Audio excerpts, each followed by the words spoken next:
साथियों, आज हम सीखेंगे साधारण ब्याज निकालना यानी कि सिंपल इंटरेस्ट निकालना। तो साधारण ब्याज के लिए जो हमारे पास मेन सूत्र है, साधारण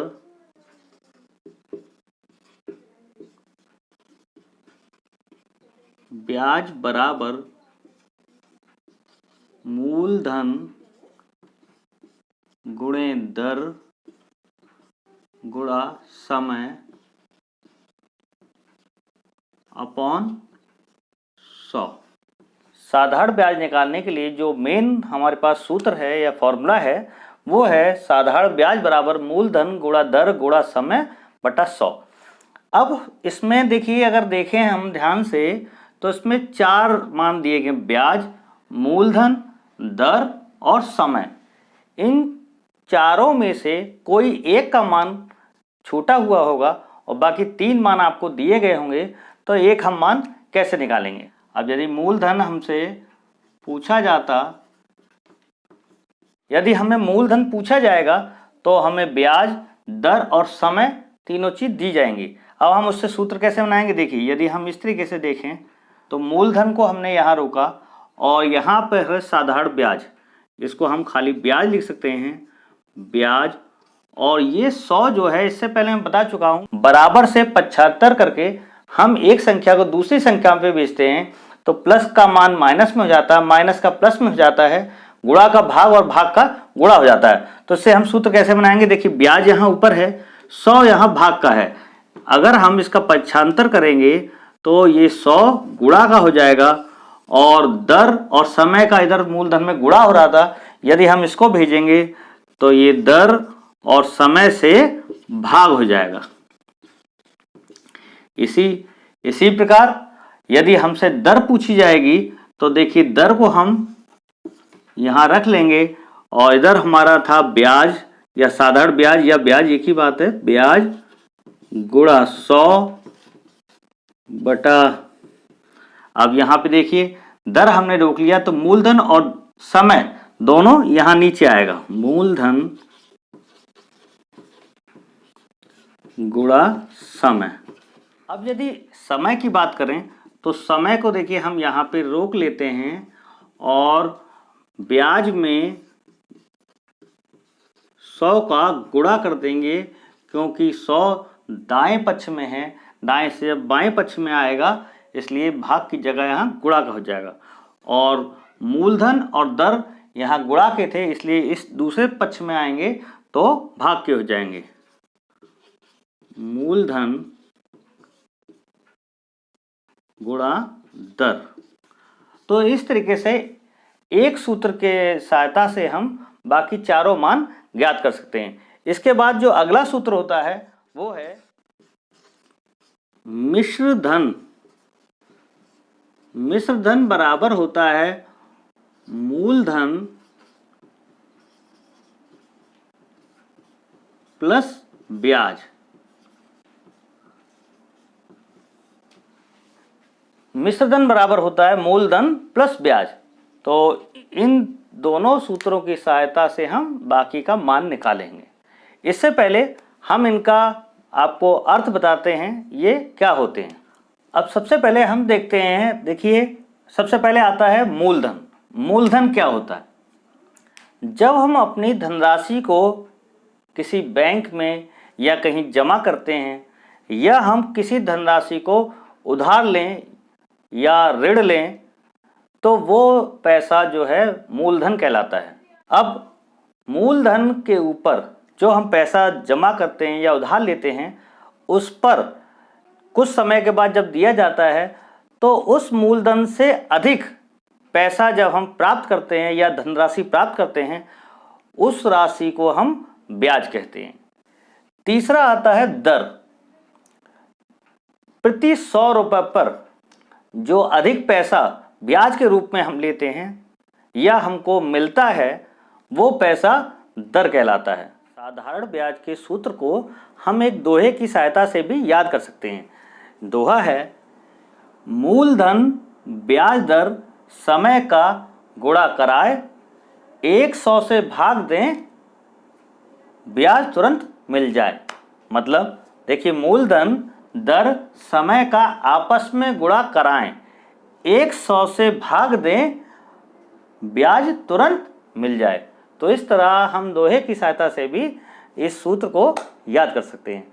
अब आगे हम ये साधारण ब्याज यानी कि सिंपल इंटरेस्ट के सवालों को या प्रश्न को सॉल्व करना सिखाते हैं। जो हमने प्रश्न लिया है, 500 रुपये का 3 वर्ष का 12% वार्षिक ब्याज की दर से साधारण ब्याज हमें ज्ञात करना है। जैसा कि हमें मान दिया गया है, सबसे पहले हम यहाँ से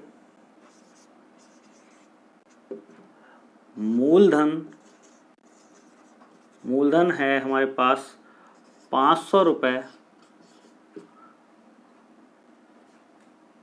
दर है 12% और समय है हमारे पास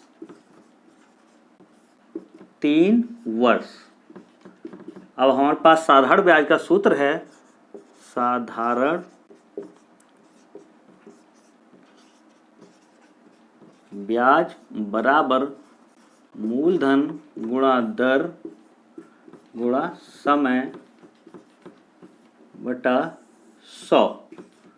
यहाँ पे हम इनके मान रख देते हैं। देखिए, मूलधन में आया 500, दर में आया 12 और समय में आया 3 बटा 100।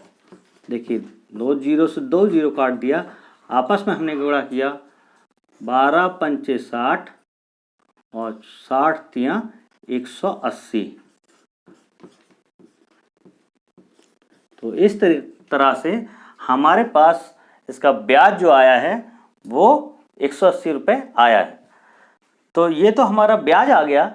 यदि हमसे पूछा जाता कि 500 रुपये का 3 वर्ष का 12% वार्षिक ब्याज की दर से मिश्रधन ज्ञात करें, तो मैं इससे पहले आपको बता चुका हूं, चूंकि मिश्रधन का सूत्र होता है मिश्रधन बराबर मूलधन प्लस ब्याज, यानी कि मूलधन में ब्याज को जोड़ने पर मिश्रधन हमें प्राप्त होता है।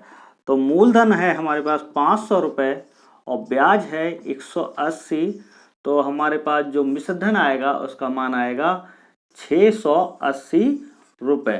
तो इस तरह से हम ब्याज और मिश्रधन ज्ञात कर सकते हैं। अगला जो हमने प्रश्न लिया है, किस वार्षिक ब्याज की दर से 10 वर्ष में किसी धन का मिश्रधन 3 गुना हो जाएगा। तो सबसे पहले माना मूलधन बराबर 100 रुपये है। यदि मूलधन 100 रुपये है तो ये कह रहे हैं 10 वर्ष बाद जो मूलधन है वो तिगुना हो जाएगा, यानी कि मिश्रधन मूलधन का तिगुना, यानी कि 3 × 100। तो हमारे पास मिश्रधन आया 300 रुपये। हमें समय दिया गया है बराबर 10 वर्ष। अब सूत्र हमारे पास है, चूंकि साधारण ब्याज बराबर मूलधन गुणा दर गुणा समय बटा 100, तो ब्याज बराबर मूलधन गुणे दर गुणे समय बटा 100। अब यहाँ हमें ब्याज की आवश्यकता पड़ेगी। तो यदि हमारे पास मिश्रधन 300 है तो ब्याज बराबर हमारे पास होगी, ब्याज बराबर होगी मिश्रधन में से मूलधन हम घटा दें, तो मिश्रधन माइनस मूलधन। तो मिश्रधन है हमारे पास 300 और मूलधन है 100, तो ब्याज हमारी आ गई 200 रुपये। अब इस सूत्र की सहायता से हम मूलधन का मान हमने रखा 100 और दर हमारे पास हमसे पूछी गई है और समय हमारे पास 10 है और बटा 100 और इधर ब्याज हमें दी गई है 200। तो जैसे हमने पहले सूत्र बनाया था, दर को हम इधर रोक लेते हैं, बाकी सभी मानों को पंचांतर करके इस साइड में भेज देते हैं। यदि 200 है, 100 का इधर भाग है, इधर 100 इधर आके गुणा के हो जाएंगे और इसी तरह 100 जो है मूलधन था वो इधर दूसरे पक्ष में आके भाग के हो जाएंगे। 10 समय का दर में गुणा हो रहा है, इसलिए ये भी भाग का हो जाएगा और यहाँ बचेगा दर। हम इसको ये भी पढ़ सकते हैं, ये बराबर दर के या दर बराबर इस मान के एक ही बात है। तो देखिए 100 से 100 कट गया, 0 से 0 कट गया और ये आया हमारा 20 बराबर दर, यानी कि जो दर है वो 20% वार्षिक है। तो इस तरह से हम साधारण ब्याज, मूलधन, दर, मिश्र धन और समय को इस सूत्र की सहायता से आराम से निकाल सकते हैं। धन्यवाद।